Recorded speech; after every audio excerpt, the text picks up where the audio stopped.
Hey, everybody. This is Josh McKinney. I just want to welcome you to another exciting episode of the I Suck at Jiu-Jitsu Show. You know, you could usually like I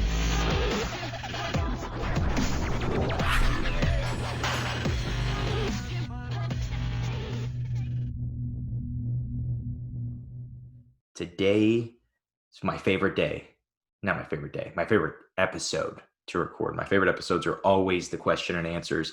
I always just feel like you can knock out a lot of stuff. And I also really love the interaction with you guys that listen to the show. It's really cool that our numbers are consistent for like every episode. And it shows that people they more like the show than anything. And I just love that. And so it's always my way of trying to have that communication. So as always, if you guys ever have a question, don't wait for me to post on Instagram asking for a question. Email it to me or just send it to me. I will always be happy. I throw it in a Google Doc, and then I try to knock out as many as I can during my question and answers. And I have quite a few today. I don't know if I'm going to get through all of them. We will kind of see how many I can get through on today's episode. So without further ado, let's just jump right into, before we do, be sure to subscribe to my YouTube channel, Josh McKinney. That's my name. Don't wear it out. And be sure to subscribe because I post the podcast on here, and I will start we changed our name of Focus on the Why to Why You Suck at Jiu-Jitsu. We'll start posting episodes very soon on that. With Simplifying Jiu-Jitsu, we have a bunch of different things that we're doing and trying to get it timed out. I want it to be timed out to where each episode is released on the same day of the week, and you have to have everything done before you make that plan. So first question is a really good one. Honestly, all the questions that we got are really good. This is from my boy, my buddy. He's been on the podcast, Danny O'Donnell. He is also has his own podcast, the Open Guard Cast. You guys have heard him and Jake Watson on the podcast. They are two really, really fun guys. But enough about Danny. I don't even like Danny. Nobody likes Danny. Just kidding. But he asks, what has been the biggest challenge from a business perspective during COVID? Now that I verbalized that, because it's something so important, something so in-depth, you would think, maybe I shouldn't answer that. Maybe that shouldn't be the first question on this episode. You usually start with something a little more lighthearted. Well, my bad. Either way, we're going to just get right into it. What is that? And so there's a lot of things. Obviously, you could say financially, things have been hard from a business perspective. But that's not true as much for us. We were just so fortunate during this whole thing. Financially, it wasn't anything horrible for us. The big thing, and I think this is pretty broad, but the big thing is knowing and doing what is right. Because in this time, everybody has an opinion, right? I have my own opinions. It sucks that a lot of people's opinions are fueled by politics. It's frustrating that it is like that, but that's probably where we get most of our opinions are. Kind of our politics or our beliefs. And, that happens. But the big thing that I've noticed during COVID is what is right. Should you open? I talked about this on the show a little bit, but from a state level, we were not supposed to open when we did. But our county that runs our health department said that we could open. Said that businesses could open. And so, who do you listen to? And then federally, they said, businesses should be allowed to open. And citywide, our city said you can't open. And so it's this battle. Who do you decide? There are 4 branches of government there, and 2 are on one side and 2 are on the other. Now, this is what I noticed. Even when I made the decision to reopen, I didn't know if it was the right decision. Now, looking back, I wholeheartedly 100% believe that it was, and I will explain why.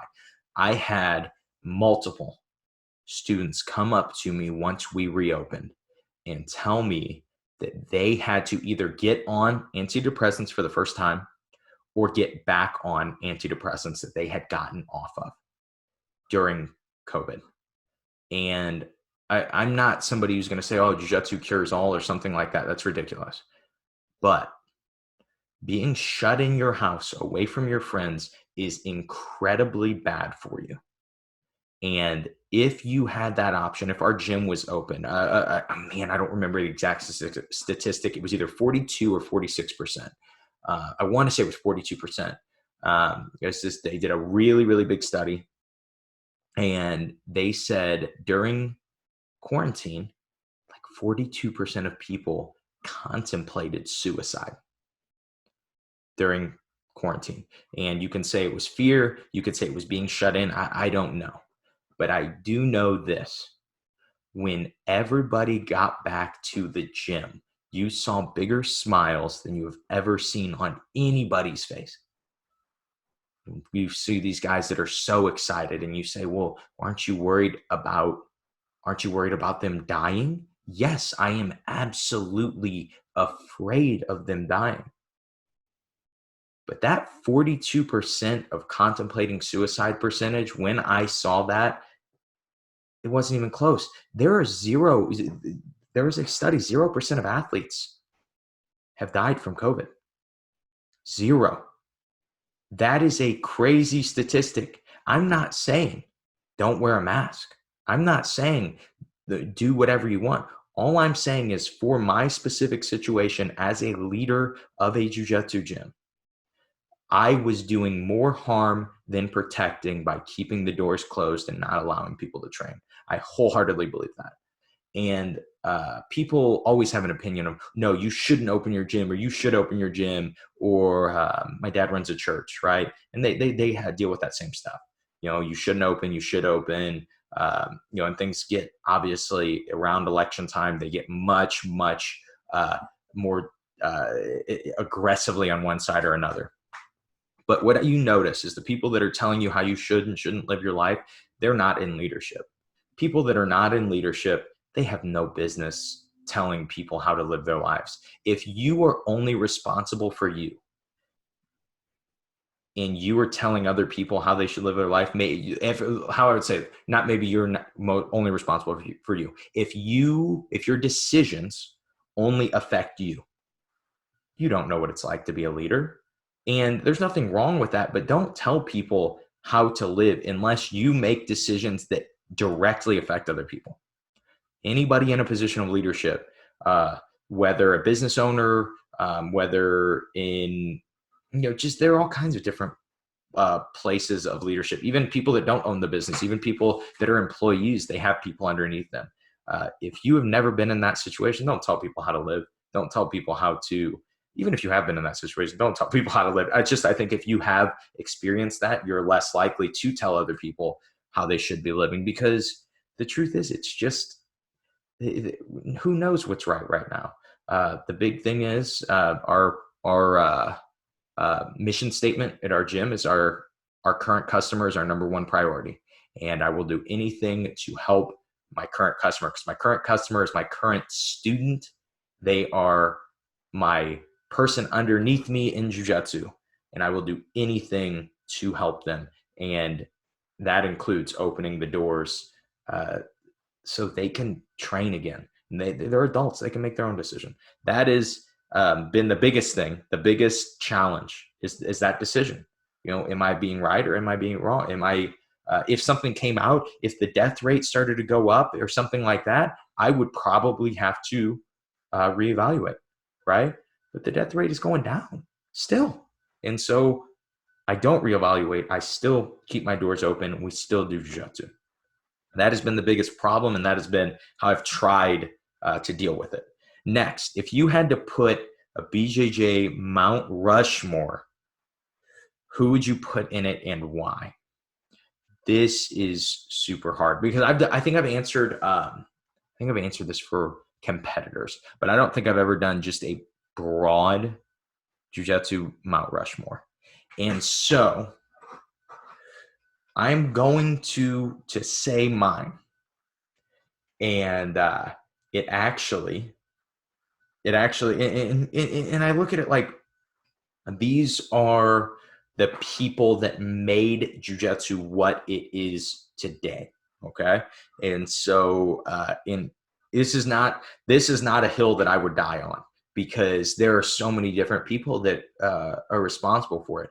But actually, my BJJ Mount Rushmore, it starts, and I think probably everybody's would, um, because we're talking about Brazilian jiu-jitsu. We're talking about when jiu-jitsu came from Japan, got into Brazil, and became Brazilian jiu-jitsu. And the big thing there was the guard. Okay, that is like people say, oh, they were doing the exact same thing in Japan, and yes, they were doing a lot of the same things, but the importance of the guard for the smaller grappler was really, really developed. It was really, really, as far as I know, I wasn't there, but as far as I know, was really probably even systemized some by having a guard, and and understanding that. So the two people you have to look at for that are going to be Carlos Senior and Elio, right? So those two, I think most people, if you ask them, Jiu-Jitsu Mount Rushmore, Brazilian Jiu-Jitsu Mount Rushmore, that you would choose. Okay, so then the question is, who are the other two, though? And this is where it's hard. So I know that people now would even be they would be big on a lot of people would say Hoist. I feel like by covering Carlos and Elio, you really do, because with, I don't know, you could put Hoist on there. I mean, it makes sense to put Hoist on there, but this is just my opinion, because I look at those two as the founders, right? Those are the two big founders. Then I think you have to look at the best competitor, right? And people will try to argue with you and tell you that there are better Brazilian jiu-jitsu competitors than Roger Gracie. People are wrong. He's Roger. Come on. He's Roger Gracie. He won worlds, weight and open class, and nobody scored on him. He submitted everybody. Then he did it again the next year and just didn't submit one guy. That was the only difference. 2 years in a row. And then you could say, oh, well, what about Buchecha? Buchecha is better than Roger. But come on. You guys saw it. We all saw it. He came back at like 38 years old. Maybe he wasn't that old. Maybe he was like 36. I don't know. But he came back old. And he beat Buchecha in his prime. You can't argue. The guy's the best competitor of all time. Yeah, I love Marcelo. Marcelo has like my favorite jiu-jitsu of all time. But it's just like always the heavyweight champion is the most dangerous man in the world. Even though that doesn't makes sense for jiu-jitsu, that is like that you're looking at like these guys that aren't the best athletes that are able to win that, like Marcelo was, right? This is just my opinion. Like I said, I will not die on this hill. Somebody gives me a good counter argument, I will probably buy into it. And then the last one is so tough. Okay, so I just broke it down from like, you have your two main founders being Elio and Carlos Senior. Then you have your best competitor. Now, who's the last one? Who's the best coach of all time? Was kind of what I went with. And how can you really say?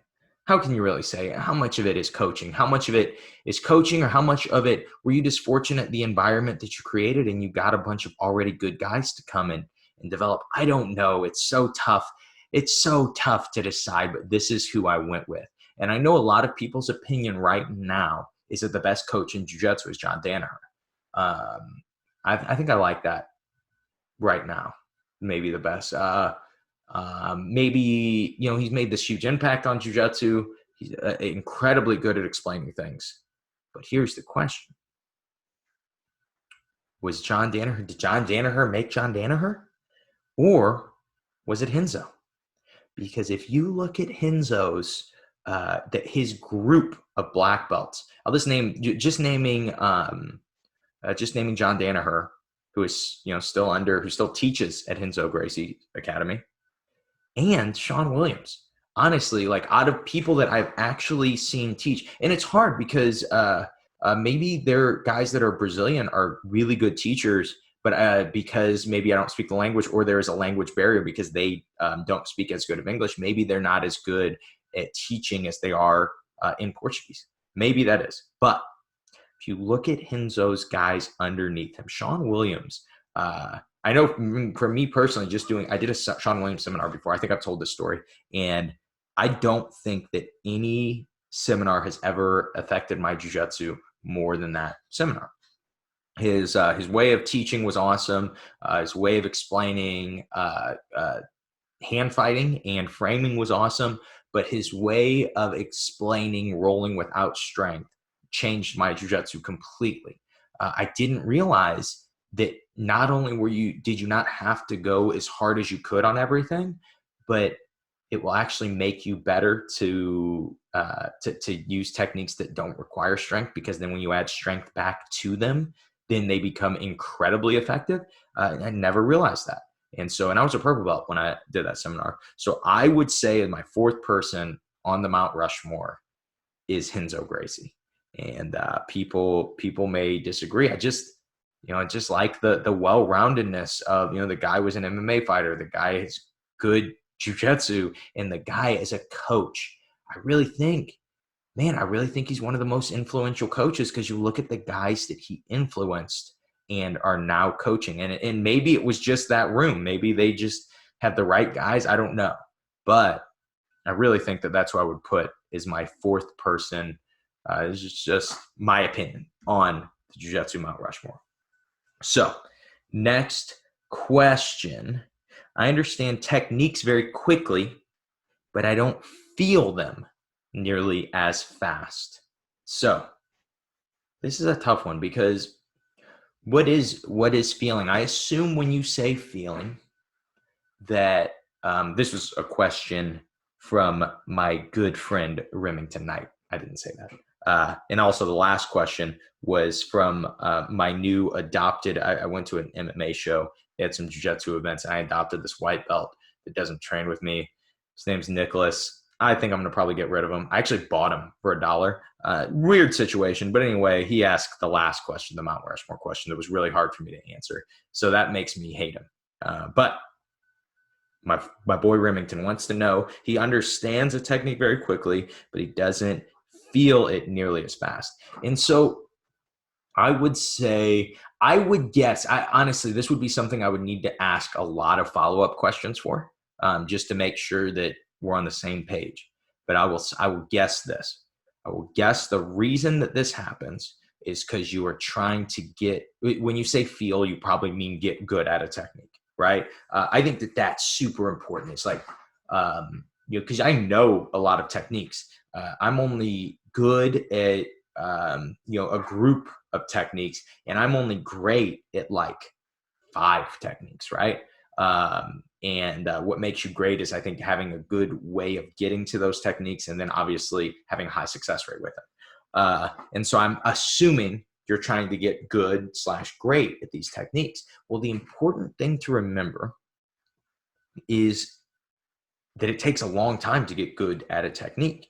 And so I think a lot of times thinking broadly, with the techniques that you use is important, right? Or having broad techniques, meaning techniques that can be used a lot, used in different situations. If you go into jiu-jitsu and you base your jiu-jitsu off something that is like less common, right? Maybe you're going to base your jiu-jitsu on one butterfly guard pass. Doesn't make a lot of sense, right? Because situationally, not as many people play butterfly anymore. You're probably dealing with that position way less. It's a hard position to force, and so you're almost like wasting time. So I always like to look at things that are true. Maybe you're going to base your passing off Toriando passing. So creating those angles. And I think that's really good, because that has a lot of different situations. So that's when I say being broad with your technique. That's really important.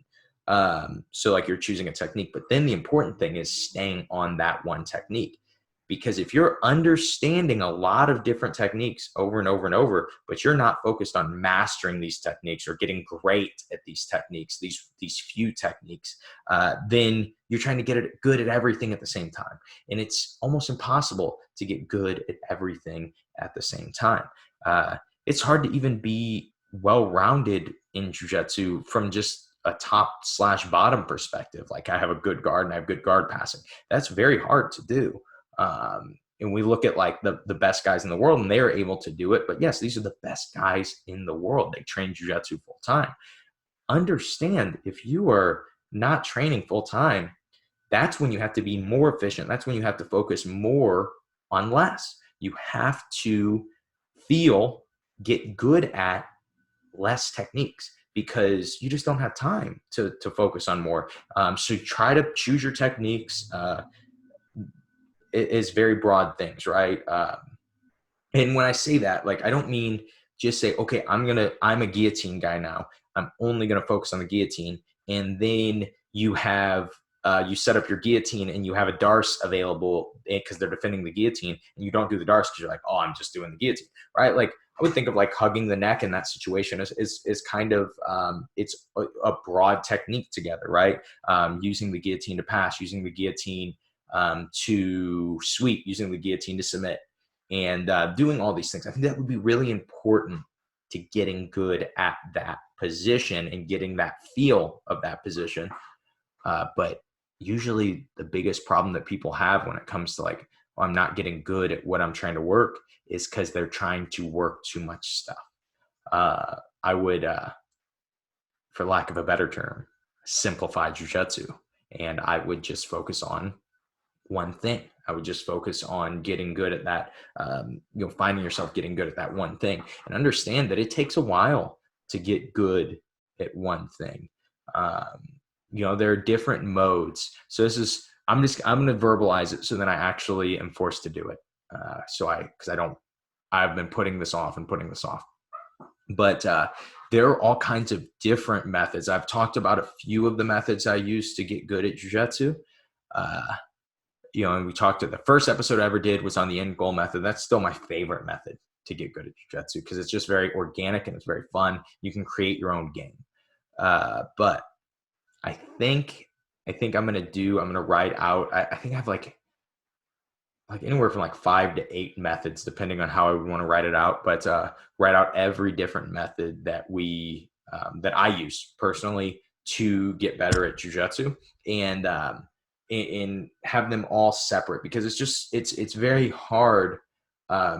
You have to know what your goal is of jiu-jitsu, right? As a competitor, you may have a different idea of what position or what game you should work and how you should be training. If a competition is closer, I am training differently, right?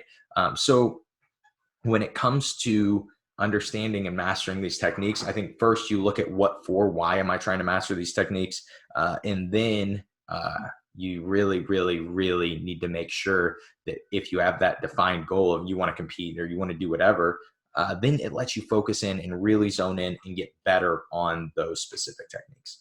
I hope that, I know I was a little bit all over the place because it's a very, very tough question to answer without being able to ask follow-ups. I actually did ask him one follow-up. I messaged him, but I just didn't have a lot of time to ask a lot of different follow-up. But next question. So this is the best piece of advice for a tournament. Now, I know, I was on that Masters of Fitness Business podcast and just talked about like how important it is when answering a question to really know what is being asked, right? And that last question is hard to answer because I just couldn't ask a lot of follow-up. But this one I know specifically, this is one of my students asking that is competing this weekend. So I won't talk anything about tournament preparation. That could be a whole episode. Just the mindset of a tournament is a whole episode in itself. But I'll try to answer this the best I can. Best piece of advice for a tournament, I would go with two pieces of advice for competing. First, warm up. Okay, 3 pieces of advice. I have 3 pieces of advice for a tournament. First warm up. Okay. That is the most important thing. You at a tournament will not feel like warming up. It's crammed. There's not enough space. You're going to feel weird. You're like, oh my gosh, no one else is doing squats and I do squats to warm up. I feel weird. That happens. Okay. Understand that's okay. Don't worry about what people think. Just warm up. And the biggest thing for warming up is actually letting your body be warm. So bring a hoodie, put it on, jog a little bit if that's what you like to do. Do burpees if that's what you like to do. There's all kinds of different ways to warm up. There's all kinds of different things you can look up on YouTube. Maybe one day I will do that. Maybe one day I'll show you guys my warm-up routine. Is very simple, but try to keep things, in your warm-up as close to training as you can. I generally drink coffee before I train. I drink coffee before I compete. And so that is really nice to do, to have to make it like you're at the gym. Okay. Second, is to decide before how you are going to pace. Okay. So I've never really dug in on jiu-jitsu strategy because most of the stuff that we talk about on the show is about training in the gym. But for competition, it's not just about who knows and who is better at technique. Strategy is incredibly important. Okay. So two of the most basic things to understand with strategy is it generally has to do with pacing, how hard you go or how light you go at certain times. And the second thing about strategy that's really important is where you fight, right? So if I'm really good in guard, I'm going to go out and pull guard very quickly, right? Where I fight, that's super important. My pace would be get to guard very quickly. And so, understanding pacing or deciding on pacing, I think is how I put it. I think deciding on, the pace that you're going to try to go or keep, and having that as your thought process in your match. I'm always thinking about like, am I going hard? Am I going soft? Am I stalling? Am I resting? What am I doing? Right. And third is just believing. Okay. That is like the third. And it sounds weird. Like, oh yeah, believe in yourself. It is so important to believe in yourself. It is so important to look at yourself in a tournament and say, you know what? I can do this. Okay. And this stretches out even farther. Sometimes, a lot of times people just get so zoned in, they don't listen to their coach. Sometimes, and this happens too, people get too focused on their coach. If I am being coached by somebody, even somebody very, very good, they are just yelling suggestions. They are not telling me what to do, right? And they may see different things strategy-wise that I could change. That's what I try to really focus on when coaching somebody is, I'm just yelling strategy, right? What position you get to, sometimes I'll tell you to hold, sometimes I'll tell you to stay, sometimes I'll tell you to go, right? And or to try to switch up a position. Maybe you can't pass this guy's open guard, so I'll try to say force half guard, right? That's just strategy. It's not an actual technique, forcing half guard. I'm just giving you something broad.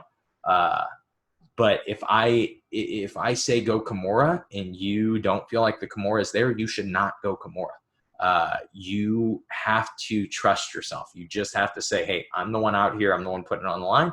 I need to trust myself. So those would be my three. First, warm up. That is more important than anything else I've said. Second, think about your pace, okay, throughout your match. And what it does is it calms you down. If I am like, so many people think about like, okay, for the next 5 minutes, I'm going to go as hard as I can. But if you're up 2 points, maybe you don't need to be going as hard as you can. Maybe you're risking putting yourself in a bad position. But if you take 3 seconds and you say, okay, where am I at? What am I trying to do? You look up at the clock. Okay, there's 3 minutes left. I need to slow things down because if I push for these 3 minutes, I'm going to wear myself out. I'm already up by 2, so why not try to be a little tighter? Why not try to be a little slower? Sometimes I will say, oh, my slow pace has caused this guy to be lulled a little bit. I'm going to go really hard in this. I'm going to try to confuse him with my pace. Nobody in jiu-jitsu, in my opinion, is better at pacing than Renato Canuto.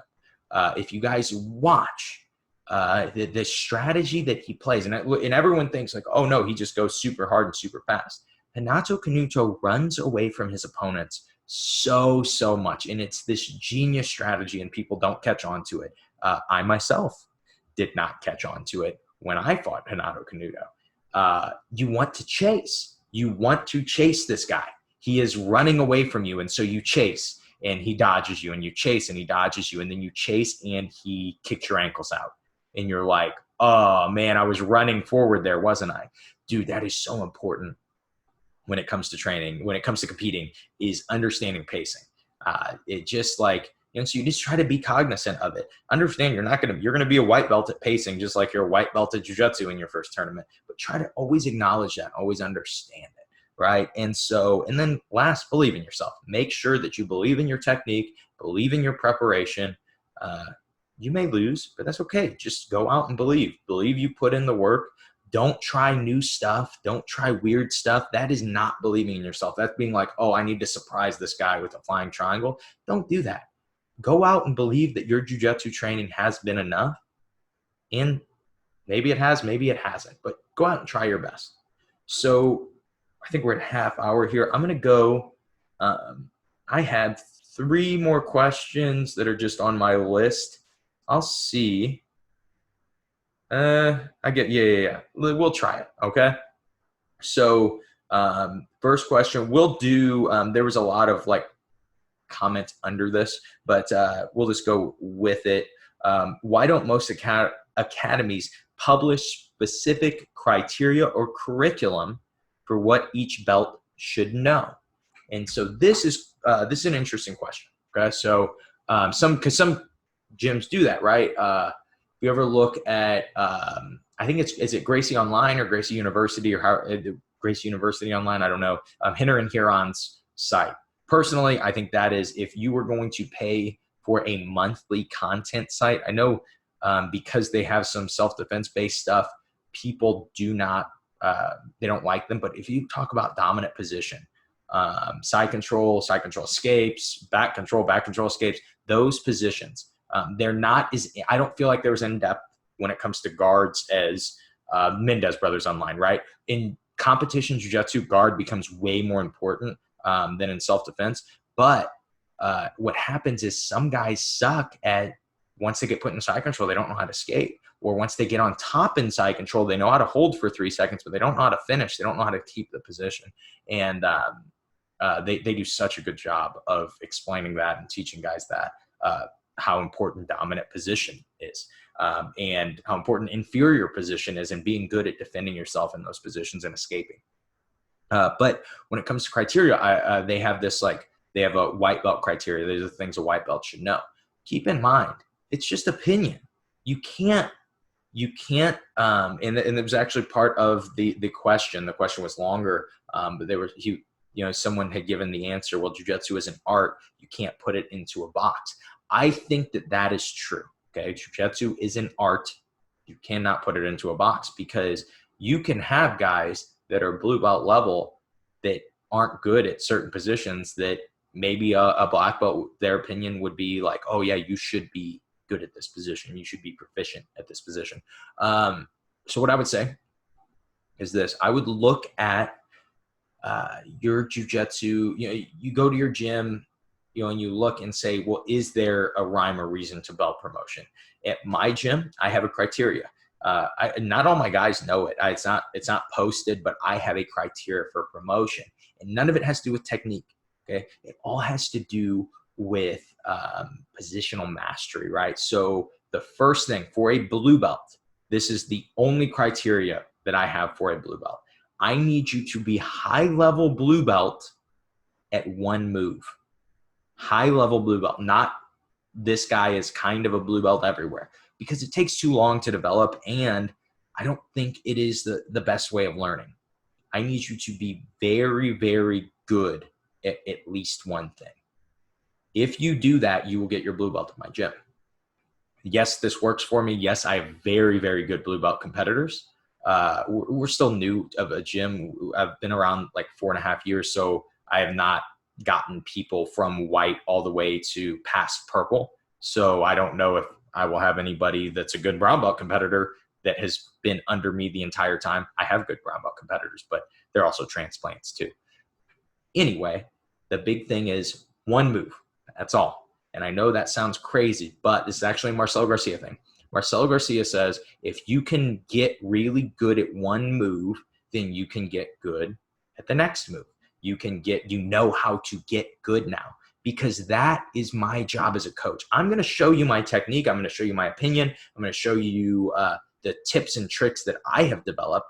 But my job as a coach is to teach you to learn jiu-jitsu, not to teach you jiu-jitsu. If I just focus on teaching you jiu-jitsu, you're going to be dependent on me all the time.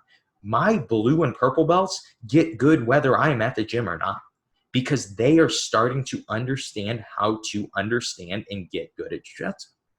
So that is why that is my first criteria for blue belt. My second criteria for purple belt.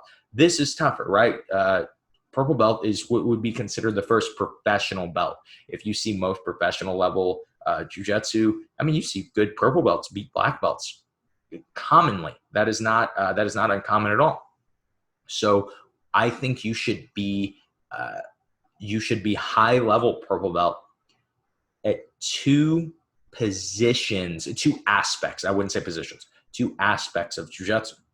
So what I mean by that is stand up is an aspect of jiu-jitsu, right? Doing takedowns, understanding how to grapple, and maybe we'll just say top position guard passing is a second. I need you to be a high level purple belt at that. You will be good at everything else. You will be probably close to purple belt level at everything else. But I need two things. I need those two things. That is the important thing. By brown belt though, brown belt is tough. I think brown belt shouldn't even exist. Brown belts are black belts, man. If you go and train with most brown belts / black belts and they were to switch belts, besides at like the highest level, you won't notice a huge difference. Most brown belts are right there. And like even the criteria, you only have to be a brown belt for a year. I think I know that jiu-jitsu has less belts and they're very long, but I honestly think you should just get rid of brown belt. But for my brown belt criteria, what is important to me, obviously, is getting that next, filling in that next aspect of jiu-jitsu. Maybe you're good at stand-up. Maybe you're good at guard passing. And I need you to get better at guard. And understand, though, that doesn't mean that you need to be playing a very in-depth, a very crazy guard. Maybe you're a good wrestler, so that was your development of stand-up. And you obviously, because you're always able to get on top of most people, getting good at passing became very easy to you. So now you're a purple belt. Well, you're trying to get to your brown belt at my gym. What I would tell you is to make sure you need to develop a guard, because there's no one doesn't get put on their back. Everyone gets put on their back at some point or another. So we need you to develop a guard, but I want you to develop a guard that is based on what you're already good at. So if you're good at stand-up, you should be wrestling up on single legs a lot of the times. You should be learning to play a guard that teaches you to get up on single legs. If you want to have a dangerous submission game in your guard, you can, but it just doesn't make sense to start to make you that complete grappler. And now this is the important one. What is the criteria at black belt? Because this is for my criteria, right? I've promoted one black belt. I won't say what I was about to say. I don't think he listens to the show, but soon it'll be more than one black belt. Wink, wink. Don't tell anybody. So he knows. It's not like it's a secret. It's not like you've been a brown belt for a period of time, dominating everybody, and then you're just going to be like surprised when never mind. Back to what's important.